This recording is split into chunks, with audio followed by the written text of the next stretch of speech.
Let's just type in like Christmas.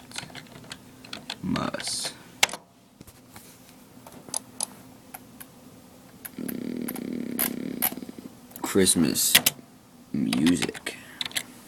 Yeah. Jingle bells, jingle all the way. Oh, no.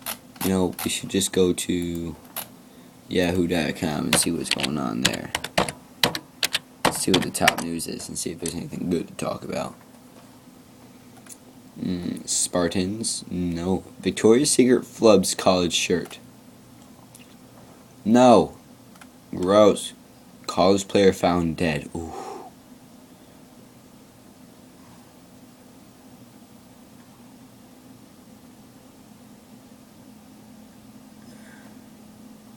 Ooh, this guy died Saturday. Okay, ghost town and dry legs. NFL's odd style threat. Go over. Twilight is #1 movie. Why? I don't get it. It's about this girl that gets pregnant from a vampire. So gross. It's so grody right there. Rex, wait.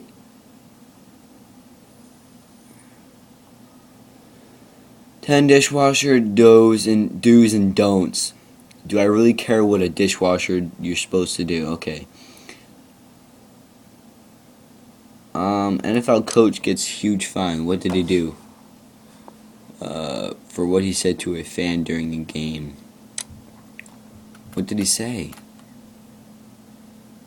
75,000, 100,000 for cursing at a heckler during the team's Sunday night loss to the New England Patriots, according to Adam Schefter, ESPN. Ooh. Oh, you. Why is there a fine?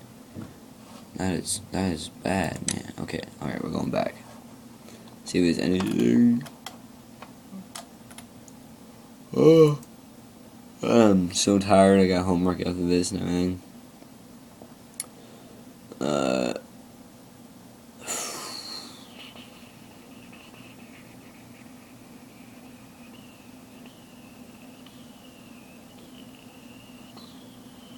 Come on, you load.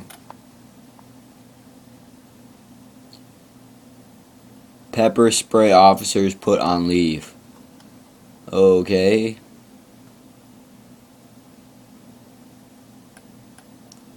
Whoa. That's weird. Where Jennifer Lopez stands with the X. Well, if it's an X, it's a standing of X. And let's see where I am now within a. Oh my gosh. People these days are just weird. Okay, wait. Which area has lots of foreclosures? That would be Fairfield right there. Ways to mess up a first date. That great. Why are we talking about great instant potatoes? No one cares. Alright, let's go to ways up to mess up a first date. Let's see what Yahoo has to say about that. Yahoo! You just texted me, Stephanie.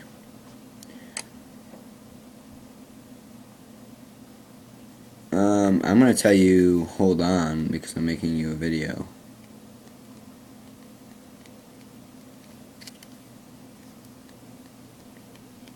Alright, hold on. I just sent the text.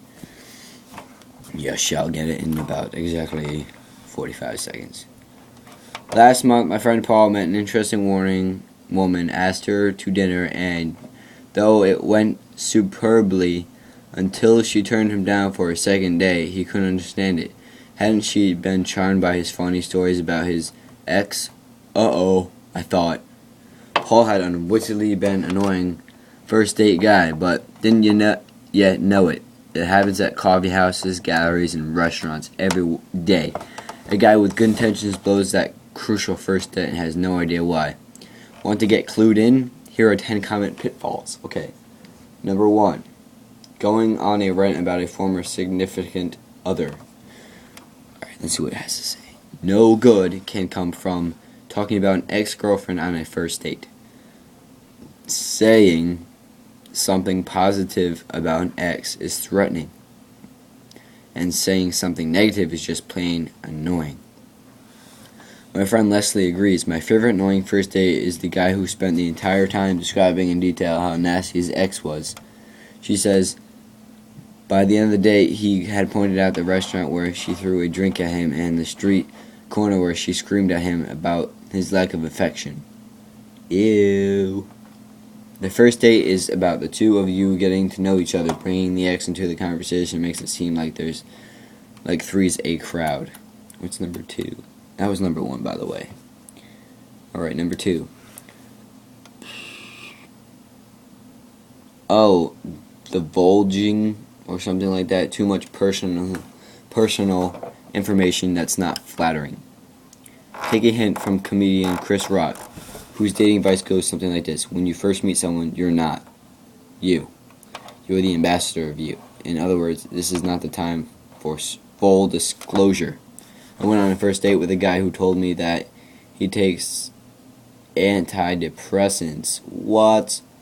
That he tends to be a slob and that his family doesn't get along.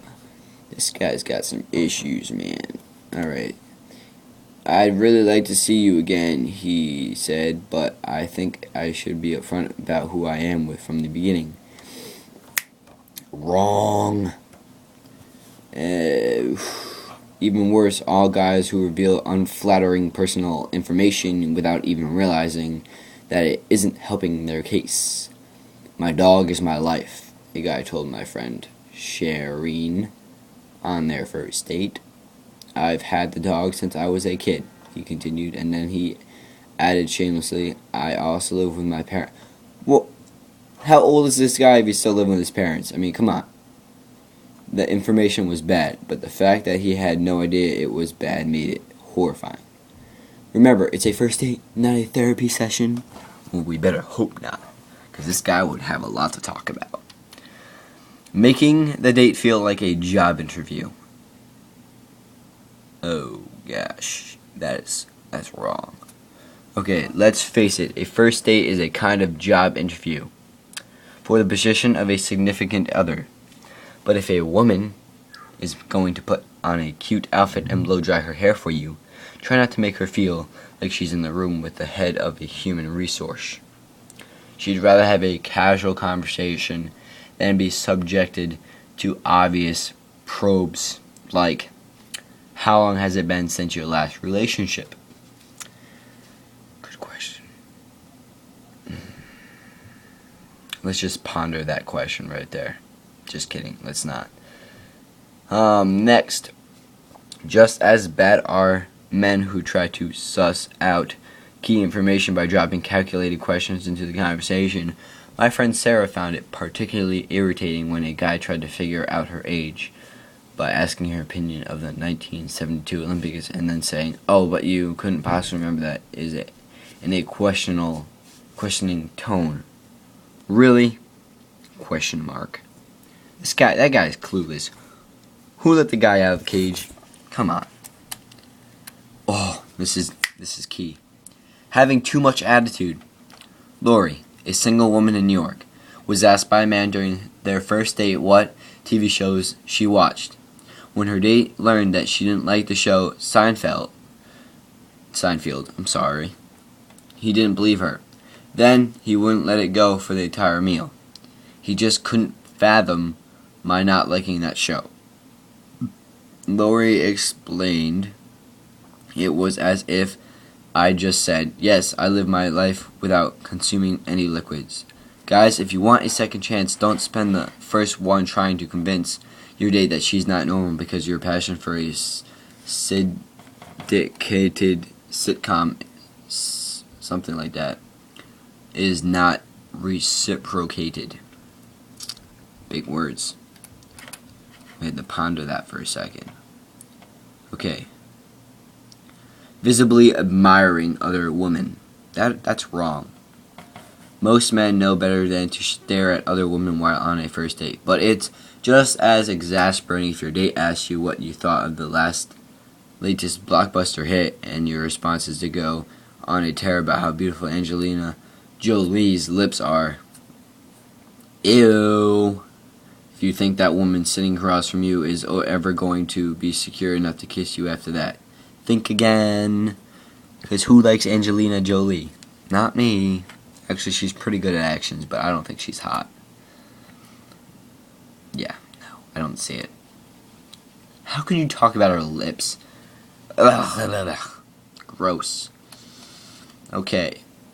Complaining about the chosen venue for your date. Don't ask your date to pick any place you want to go, only to whine about it once you get there. You're there together, sorry. That happened to Liz, who chose a place with a lunchtime tasting menu for her first date. Not only did the guy grumble, but he proceeded to tell me that he hadn't eaten a big breakfast and wondered who could eat a 3-course lunch. True calls. I told him I could and pointed it to myself, and then to every other diner in the restaurant. Oh. Really? Okay, who put this thing together? Because, you know, they must have had a lot of time to, like, calculate what's going on. Alright, we're on number 7. Arguing combatively with your date. It's one thing to talk about current events if there's a lull in the conversation, but it's quite another to ask your date's opinion on anything from the Middle East to the upcoming election cycle and then get into an argument with her. No matter what she says, that happened to 29-year-old Melissa when she and her date got into it about public versus private schools. Really? Why would you talk? That's like talking about the weather. Come on. Really? Private and public schools? I mean, what's the difference? One's private, one's public? Who cares? I was annoyed that he fought me on so many things, especially on our first date, says Melissa. Quote unquote. Okay. That was number 7. Now we're on number 8, and we're at a good 12-minute video. Right now, actually 13 minutes. Alright, number 8. Eating your date's dessert. Unless you're at a Chinese restaurant, there's a reason you each have your own plate. Just because a woman might eat more slowly than you doesn't give you license to take a bite of her meal. Especially without asking first. In Liz's case, her date didn't even wait until she'd taken a bite herself before diving in. When my dessert arrived, Liz says, my date reached across the table and seared my gâteau au chocolat with his fork. Talk about annoying. Well, first off, you spelled chocolate wrong unless it's French. And, you know, weird. Why would you just... That's rude. That is rude. Yeah, that is rude. First off, I don't even know what that is. Just because it has something that sounds like chocolate doesn't mean it tastes good. And, you know, it's got this weird spelling word. It's like G-A-T-E-A-U. And then it's like A-U and then chocolate without an E. I think it's French or German. One of those. But it doesn't even sound tempting. Alright, that was number 8. Now we're on number 9. Not walking her to safety at the end of the date. Okay, what are they talking about? Let's read on. This is intriguing.